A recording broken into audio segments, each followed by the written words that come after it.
حضرت عباس سے کسی نے کہا تھا اللہ کی سب سے بڑی نعمت، تو بخاری اٹھانا، فرمانے لگے محمد نعمت اللہ، بخاری ہے بخاری، فرمایا محمد اللہ کی سب سے بڑی نعمت ہے صلی اللہ، یہ سب سے بڑی نعمت ہے۔ کچھ کہر تو صحیح نہ یار۔ ایک مجھے کہنے لگا نہیں وہ 9 ربیع الاول کو آئے تھے، تو میں نے کہا 9 کو میلاد مناؤ، کوئی مسئلہ نہیں، 9 کو میلاد مناؤ، کوئی مسئلہ ہی نہیں، ہم تو سارا سال مناتے ہیں، بس 9 کو مناؤ نا بھائی۔ کون کہتا ہے عید نہیں ہم کہتے؟ میں نے کہا چلو جشن میلاد کہہ لیا کرو، میلاد ہی کہہ لو، یہ کہہ لو تم نے خوشی منانی ہے تو محفل میلاد کہہ لو، نہ عید کہو، عیدیں 2 ہی ہیں۔ میں نے کہا نہیں وہ بھی تیری غلطی ہے، میرے نبی نے کہا ہر جمعہ میری امت کی عید ہے۔ اور قرآن پاک پڑھ، قرآن پاک پڑھ۔ حضرت عیسیٰ کہتے تھے یا اللہ جب تو من و سلوہ نازل کرے گا وہ دن ہمارے لیے عید کا دن ہوگا۔ اور سیاستہ پڑھ، حضرت عمر کہا کرتے تھے جس دن دین مکمل ہوا الیوم اکملت، جس دن دین مکمل ہوا الیوم اکملت لکم، یہ آیتیں نازل ہوئی تو فرمایا وہ دن ہمارے لیے عید کا دن تھا۔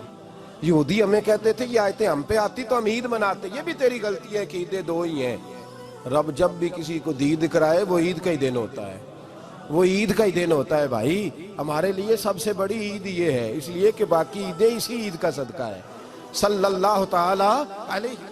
تو عید میلاد النبی پہ اظہار مسرت کرنا، خوشی کا اظہار کرنا، خوشی کا اظہار کرنا، یہ تو ایمانی تقاضا ہے، یہ تو روح کا تقاضا ہے، یہ تو اندر اچھلتا ہے۔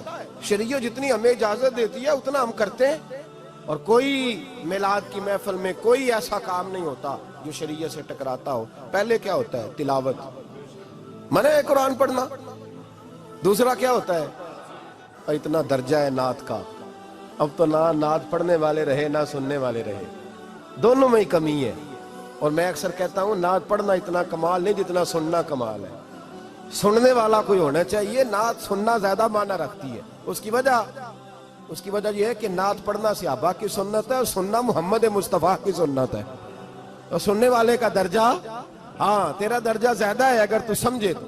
اور اتنا بڑا درجہ کہ حضرت احسان بن ثابت نعت پڑھے تو نبی پاک اپنی چادر ممبر پہ بچھائے اور وہ میں نیچے نہ پاڑ، ادھر میرے ممبر پہ بیٹھ کے پاڑ، یہ کوئی معمولی بات ہے؟ رسول اللہ کی نعت سننا، بلغ العلا بے کمال ہی کشفت دجا بے جمال ہی حسنت جمیع۔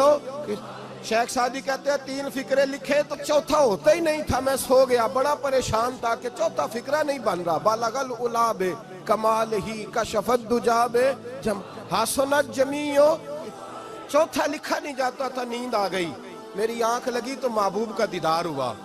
حضور نے فرمایا پریشان پڑے ہو؟ میں نے کہا محبوبہ 3 لکھے ہیں چوتھا بان ہی نہیں رہا۔ حضور نے فرمایا چل سنا نا مجھے، یہ چھوٹا نعت پڑھنا کوئی چھوٹا کام ہے؟ یہ تو ہم نے کھاتا ہی غلط لوگوں کو دے دیا ہے، وہ تو اس قابل ہی نہیں تھے کہ نعت سنی جاتی۔ بلغ العلا بے، شیخ سعدی کہتے ہیں میں سنانے لگا اور مصطفیٰ سننے لگے۔ بلغ العلا بے کمال ہی کشفت دجا بے جمال ہی حسنت جمیع خصال ہی۔ تو حضور نے فرمایا چل سعدی کہہ دے صلو علیہ وآلہ، کہہ دے صلو علیہ وآلہ۔ فرماتے میں کہتا جاتا تھا اور مصطفیٰ مسکراتے جاتے۔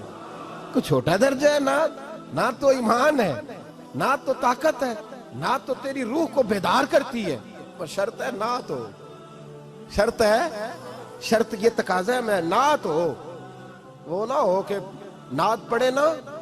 میرے حضرت صاحب فرماتے ہیں نعت کا مقصد ہے جب بندہ نعت پڑھے تو اس کا دل نبی پاک کے گنبد کی طرف جائے، جب نعت سنے تو اس کی توجہ رسول پاک کی جانب جائے، یہ نہ ہو کہ نعت سنے تو توجہ گانے کی جانب جائے، یہ نہ ہو کہ نعت ہو رہی ہو تو لوگ کہیں، میرے کان میں لوگ کہہ دیتے، اب یقین کریں محفل میں بیٹھے لوگ کہتے ہیں فلانے گانے دی طرز پہ لاندہ دی، تو کدھر گیا دھیان اس کا؟ یہ نعت تو نے پڑھی ہے، یہ نعت سنی نہیں آج تک۔ اگر نعت پڑھنی ہو تو علامہ اقبال کی لکھی ہوئی پڑھا کر، اگر نعت پڑھنی ہو تو شیخ سعدی کی لکھی پڑھا کر، اگر نعت پڑھنی ہو تو حضرت احسان بن ثابت کی لکھی پڑھا کر۔